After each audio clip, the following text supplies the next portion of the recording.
देखिए, अब देश की राजनीति में अब लड़ाई नाम की कोई चीज़ नहीं रह गई। अब यूपी में ही अगर देखिए 80 सीटें हैं, 80 सीटों की अगर हम बात करें तो विपक्ष कहाँ जीतेगा।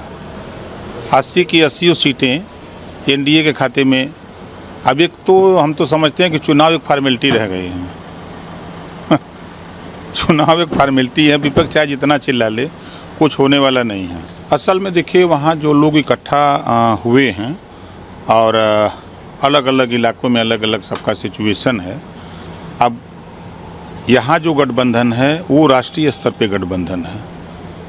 भारतीय जनता पार्टी पूरे देश में उसका जनाधार है जो गठबंधन है। अगर यूपी की बात हम करें तो यूपी में एक बड़ा जनाधार अपना दल, निषाद पार्टी, सुहेल देव भारतीय समाज पार्टी और भारतीय जनता पार्टी।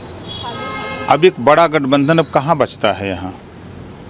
तो राष्ट्रीय स्तर पे जो माननीय जेपी नड्डा जी कह रहे हैं, क्योंकि वो उनकी बात में दम है।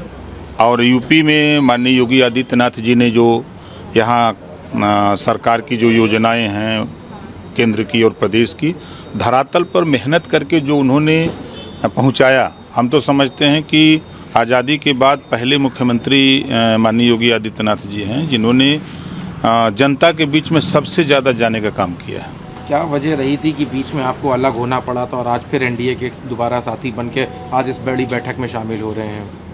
वो राजनीति का एक पार्ट होता है। कभी कभी आदमी जाना सबको दिल्ली होता है, कभी रास्ता पकड़ के अलग से चले जाते हैं, कोई दूसरा रास्ता पकड़ के, लेकिन सबको जाना लखनऊ दिल्ली है। तो अब रास्ता आपका एनडीए के साथ ही रहेगा? एकदम 100%। जो पहले जो चीज़ें थी जिसकी वजह से हटे थे और अब दोबारा शामिल हुए, क्या उस पर कोई विचार? बिल्कुल बातचीत होगी। देखिए, वहाँ जो अभी 14 जुलाई को हाई कोर्ट ने एक आदेश दिया फिर कि 2 महीने के अंदर उत्तर प्रदेश सरकार भर राज्य भर जाति को अनुसूचित जनजाति में केंद्र सरकार को प्रस्ताव भेजे। इस बात को माननीय मुख्यमंत्री से भी चर्चा हुई, गृह मंत्री से भी चर्चा हुई। आज जा रहे हैं वहाँ एनडीए की बैठक में, अशोका होटल जो 5 बजे है, वहाँ भी चर्चा होगी। समाजवादी पार्टी राष्ट्रीय अध्यक्ष अखिलेश यादव ने कहा है कि 2/3 जनता का समर्थन हमारे साथ है। देश के कोने कोने से हमें सूचना मिल रही है कि अब इस बार बीजेपी हारने वाली है और ये जो विपक्षी गठबंधन है ये सरकार बनाने वाला है। अगर ये बात तो कांग्रेस पार्टी के लोग कहते तो उनकी बात में थोड़ा दम था। जिस पार्टी का अकेले सिर्फ यूपी में जनाधार हो और 2/3 की बात कर रहे हैं और 400 सीट जीतने का दावा करते थे, मैं भी साथ में था। और जब मैं साथ नहीं था तो 2/3 जनता ने साथ दिया तो 47 सीट जीते थे। अब 2/3 जनता ने इतना बहुमत दे दिया कि ओम प्रकाश राजभर साथ आ गए तो 125 पर पहुंचा दिए।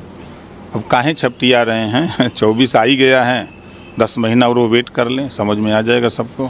क्या लगता है अभी गठबंधन से, क्योंकि चिराग पासवान हुए, इन सब लोगों ने भी अब फिर से एनडीए में शामिल होने लगे हैं? तो देखिए, तमाम लोगों को ये लगने लगा है कि अब देश में फिर भारतीय जनता पार्टी की सरकार बनेगी और माननीय नरेंद्र मोदी जी प्रधानमंत्री बनेंगे और लोगों को काम पे और बात पे विश्वास होने लगा है। लोग इस नाते ज़्यादा से ज़्यादा संख्या में इधर जा रहे हैं।